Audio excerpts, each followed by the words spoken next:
Profit and loss से related कुछ problems को सॉल्व करेंगे और प्रॉफिट एंड लॉस से रिलेटेड कुछ कॉन्सेप्ट को भी सीखने का प्रयास करेंगे। और इसी टाइप के क्वेश्चंस जो है एग्ज़ाम में बार बार पूछा जाता है, उसी टाइप का क्वेश्चन आज सॉल्व करेंगे हम लोग। और सबसे बेस्ट पॉइंट है कि जो भी क्वेश्चन लिया गया है वो एग्ज़ाम के पॉइंट ऑफ व्यू को देखते हुए लिया गया है। ठीक है, तो आइए फर्स्ट क्वेश्चन देखते हैं क्या दिया गया है। फर्स्ट क्वेश्चन में दिया गया है कि एक आदमी ने 11 वस्तुएं 10 रुपये के हिसाब से खरीदी। ठीक है, एक आदमी है जो 11 वस्तुएं, ठीक है, 10 रुपये के हिसाब से खरीद रहा है।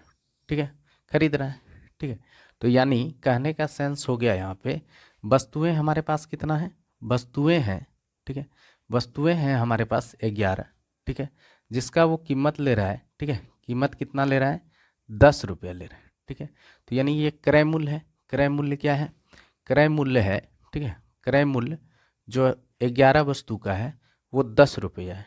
ठीक है, अब फिर क्वेश्चन में दिया गया है कि और 10 जो वस्तुएं हैं वो 11 रुपया के हिसाब से बेची जाती हैं। ठीक है, तो अब अगर विक्रय मूल्य की बात किया जाए, यहाँ पे विक्रय मूल्य की बात किया जाए, ठीक है, तो विक्रय मूल्य यहाँ पे क्या है कि वस्तुएं 10 है और इस 10 को 11 के हिसाब से बेचा जा रहा है।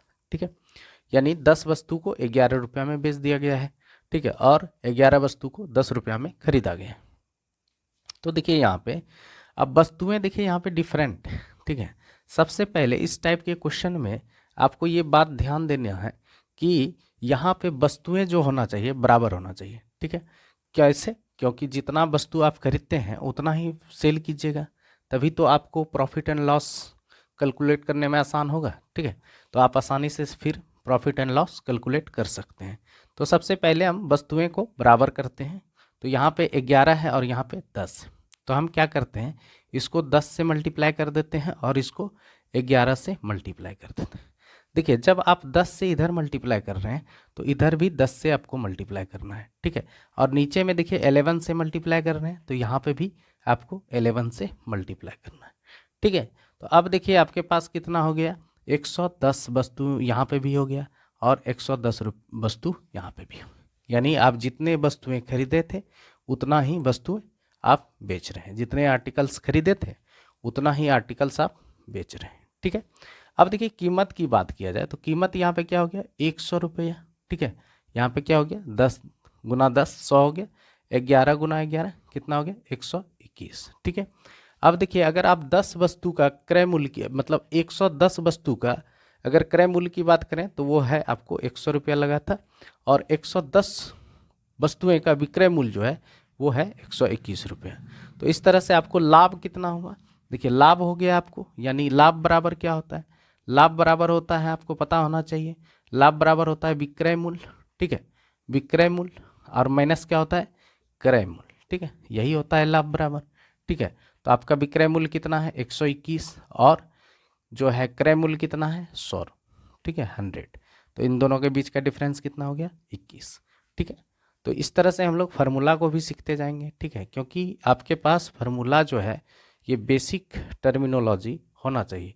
अगर ये फार्मूला आप नहीं जान रहे हैं, सिर्फ लॉजिक जानिएगा तो फिर आपको क्या हो जाएगा, प्रॉब्लम होगा सवाल को सॉल्व करने में। ठीक है, तो आइए लाभ परसेंट बराबर क्या हो जाता है, लाभ परसेंट कैसे निकाला जाता है, तो लाभ परसेंट के बराबर होता है लाभ बाय, ठीक है, ये भी फार्मूला याद रखना है, क्रय मूल्य।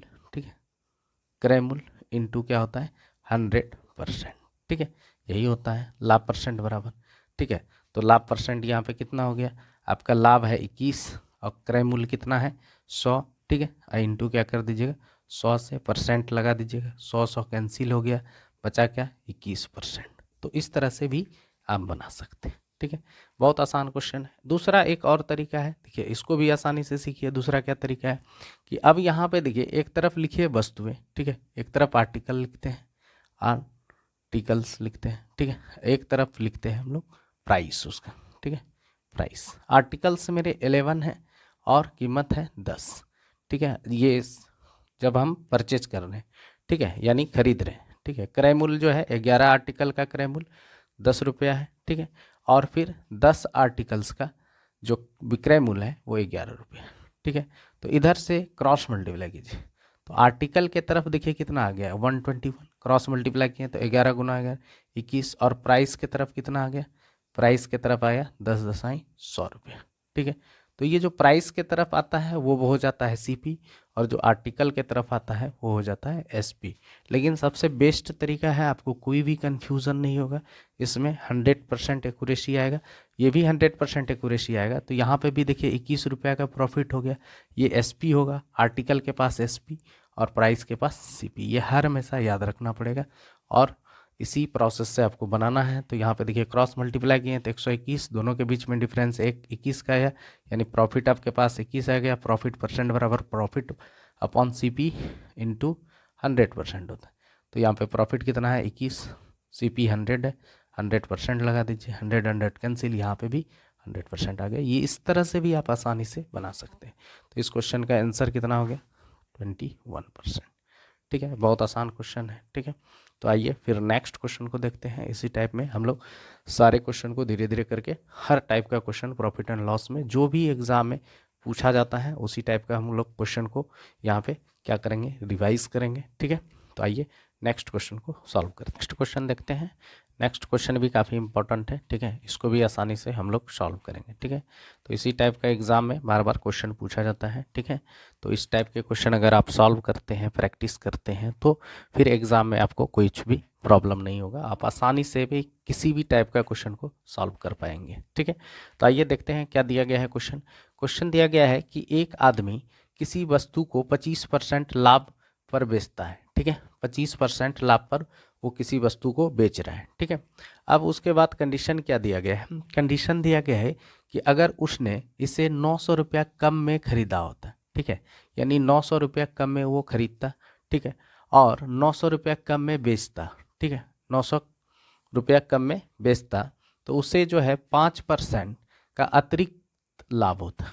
ठीक है, अतिरिक्त लाभ कहने का सेंस हो गया कि पहले उसको 25% का लाभ हो रहा था, प्लस ये 5% और होता जब ये दोनों कंडीशन को फुलफिल करता। यानी कहने का सेंस हो गया कि क्रय मूल्य भी 900 रुपया कम होता और विक्रय मूल्य भी 900 रुपया कम होता है। ठीक है, तो 25% लाभ का क्या अर्थ होता है, 25%, इसको पहले फ्रैक्शन में बदल लीजिए, ये होता है 1/4। ठीक है, 25% बराबर क्या होता है 1/4। अब देखिए आपको पता होना चाहिए कि लाभ परसेंट बराबर क्या होता है, लाभ परसेंट बराबर होता है लाभ बाय क्या होता है क्रय मूल्य। ठीक है, क्रय मूल्य इंटू क्या होता है 100%, यही फार्मूला होता है। ठीक है, अब यहाँ पे आपको ये कंसीडर करना है, यहाँ पे तब 4 क्या हो गया, 4 मेरा क्या हो गया क्रय मूल्य हो गया। ठीक है, और 1 क्या हो गया, 1 हो गया आपका लाभ। ठीक है, 1 क्या आ गया, लाभ आ गया।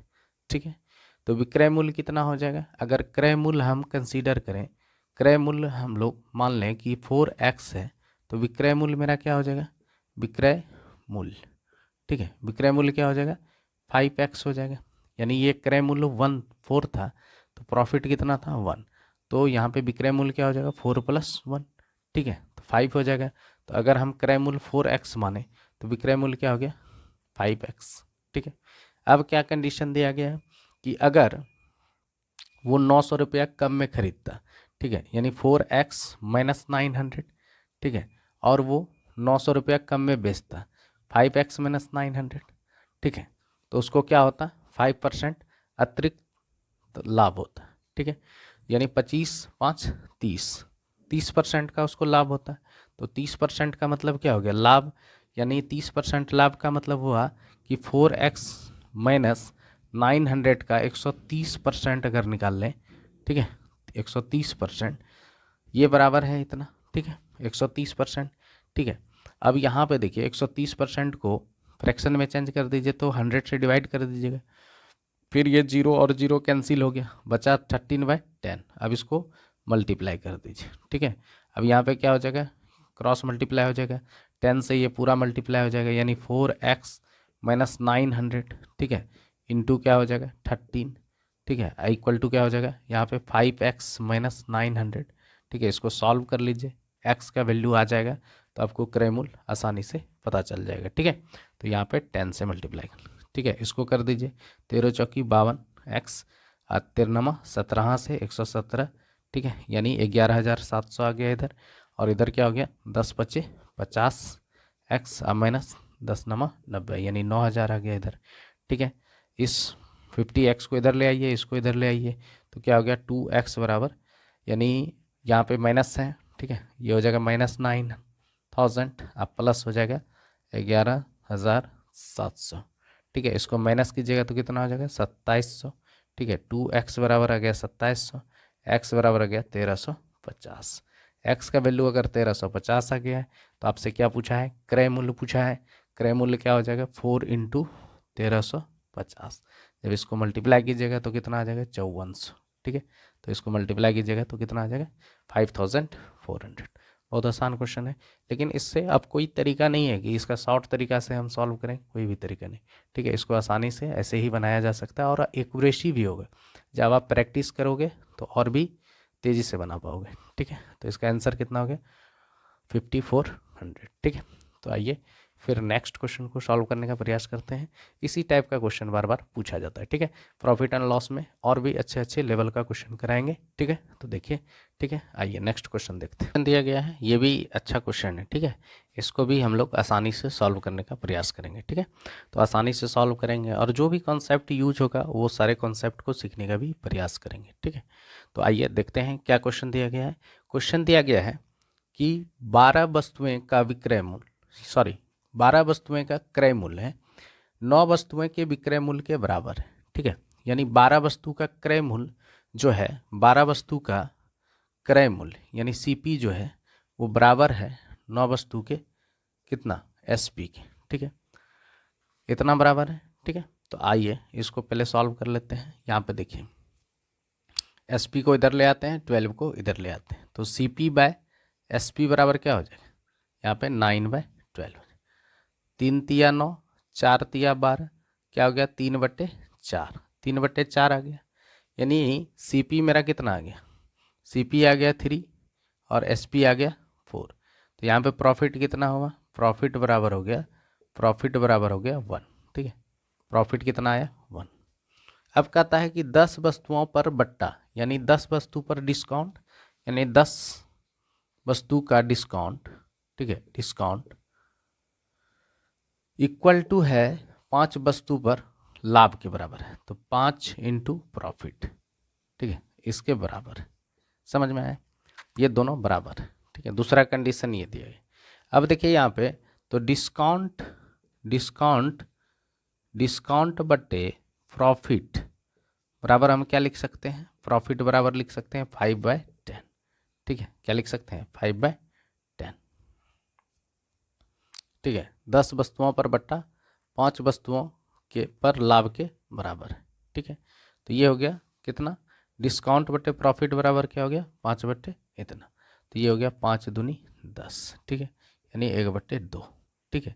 प्रॉफिट मेरा कितना है 1, तो डिस्काउंट बराबर यहाँ पे क्या लिख देंगे, डिस्काउंट प्रॉफिट के प्लेस पे क्या रख देंगे 1, ठीक है। और ये बराबर है 1/2, तो डिस्काउंट बराबर क्या आ गया 1/2, मतलब 1/2 मतलब हो गया 0.5, ठीक है, 0.5 डिस्काउंट हुआ। डिस्काउंट बराबर मेरा कितना आ गया, डिस्काउंट बराबर आ गया मेरा 0.5, ठीक है, 0.5 डिस्काउंट है, ठीक है। बहुत आसान है। अब देखिए यहाँ पे, अब यहाँ पे थोड़ा सा समझने वाली बात है कि सीपी, एसपी और एमपी, यानी कॉस्ट प्राइस, सेलिंग प्राइस और मार्क प्राइस, ठीक है। तो यहाँ पे देखिए सीपी कितना है मेरा, सीपी है 3 और एसपी है 4, डिस्काउंट है आपका 0.5, तो 0.5 डिस्काउंट है, ठीक है।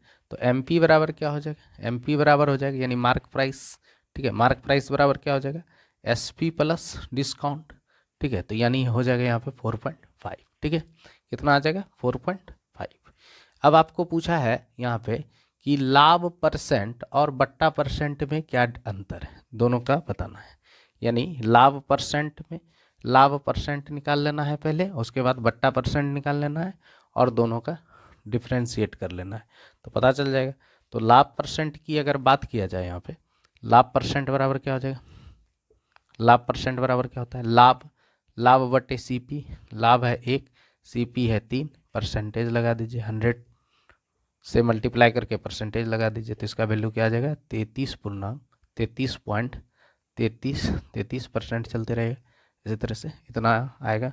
ठीक है, अब देखिए यहाँ पे डिस्काउंट परसेंट बराबर क्या आ जाएगा, तो डिस्काउंट परसेंट बराबर क्या होता है, डिस्काउंट परसेंट, ये भी याद रखिए, डिस्काउंट परसेंट बराबर होता है डिस्काउंट बाय MP, ठीक है, मार्क प्राइस इंटू 100%। ठीक है, तो डिस्काउंट है आपका 0.5 और डिस्काउंट MP मार्क प्राइस कितना है 4.5 और 100 से मल्टीप्लाई कर दीजिए। देखिए पॉइंट को रिमूव कर दिए, 9 पचे 45, ये कैंसिल हो गया, 11.11% आ गया। ठीक है, तो इन दोनों के बीच का डिफरेंस पूछा था हमको, डिस्काउंट परसेंट और लाभ परसेंट के बीच का डिफरेंस कितना होंगे, तो लाभ कितना आया, डिफरेंस बराबर कितना आ जाएगा, डिफरेंस बराबर आ जाएगा 33.33 अब माइनस क्या हो जाएगा 11.11, ये दोनों परसेंट है। ठीक है, तो यहाँ पर हो गया 22.22%, तो यही आपका आंसर हो गया। ठीक है,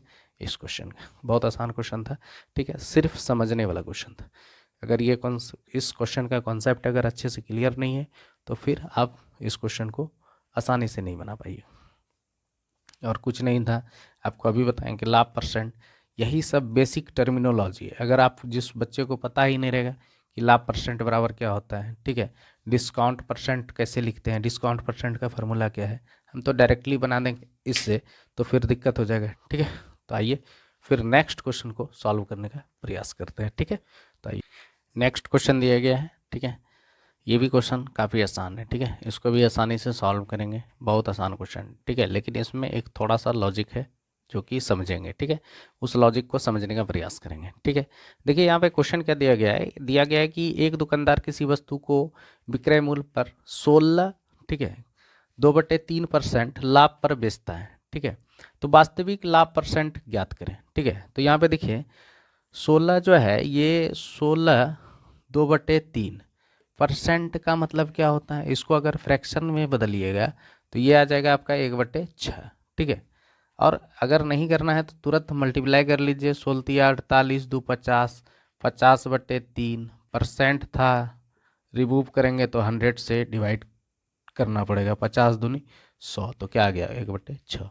ठीक है, अब देखिए चूंकि यहाँ पे क्वेश्चन क्या दिया गया, एक दुकानदार किसी वस्तु को विक्रय मूल्य पर, यानी विक्रय मूल्य पर इतना परसेंट लाभ पर बेच रहा है, तो यहाँ पे जो लाभ परसेंट ये ले रहे हैं, ये लाभ परसेंट कैसे निकाल रहे हैं, ये जो दुकानदार है लाभ परसेंट निकाल रहा है लाभ बटे, ठीक है, विक्रय मूल्य, ठीक है, इनटू क्या कर रहा है 100%। ठीक है, इस तरह से वो निकाल रहा है। ठीक है, तो उसका लाभ परसेंट आ रहा है, ये जो लाभ परसेंट दिया गया है कुछ यूं दिया गया है। ठीक है, तो यहाँ पे जो मेरा 1/6 आया, ये तो मेरा ठीक है लाभ हो गया।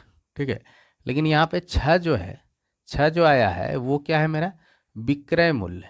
ठीक है, विक्रय मूल्य, जबकि लाभ परसेंट बराबर, अभी बताएं कि लाभ परसेंट बराबर क्या होता है, लाभ परसेंट बराबर होता है लाभ बटे क्रय मूल्य। ठीक है, यही ना होता है, क्रय मूल्य इंटू 100%, यही होता है लाभ परसेंट बराबर। जबकि दुकानदार किस पे कैलकुलेट करता है, विक्रय मूल्य पर। ठीक है, और करना किस पे चाहिए, क्रय मूल्य पर। क्रय मूल्य पर एक्चुअल लाभ पता चलेगा कि उसका एक्चुअल लाभ कितना हो रहा है दुकानदार को। ठीक है, तो यहाँ पे देखिए, अब देखिए लाभ दिया है, विक्रय मूल्य दिया है। ठीक है, यहाँ पे क्रय मूल्य लिख लेते हैं। ठीक है, क्रय मूल्य और लाभ दिया है। ठीक है, लाभ दिया है, विक्रय मूल्य दिया। ठीक है, ये 3 चीज़ दिया है। ठीक है, ये हमको निकालना है क्रय मूल्य पर लाभ। तो यहाँ पे देखिए विक्रय मूल्य अगर 6 है, लाभ 1 है, तो क्रय मूल्य कितना हो जाएगा 5 हो जाएगा। ठीक है, 5 हो जाएगा, तो लाभ परसेंट, एक्चुअल लाभ परसेंट बराबर क्या हो जाएगा, लाभ तो 1 ही है। ठीक है, लेकिन क्रय मूल्य कितना है 5। ठीक है, इंटू क्या कर लेंगे 100%, 20 पंचे 100, आंसर कितना हो जाएगा 20%। आंसर क्या हो जाएगा 20%, यानी सी ऑप्शन। ठीक है, सी ऑप्शन आंसर हो जाएगा। ठीक है, तो आइए फिर नेक्स्ट क्वेश्चन को सॉल्व करेंगे, ठीक है, इसी टाइप में, ठीक है। नेक्स्ट क्वेश्चन दिया गया है, ये भी काफ़ी इंपॉर्टेंट है, ठीक है, इसको भी हम लोग आसानी से सॉल्व करेंगे, ठीक है। समझने का प्रयास कीजिए।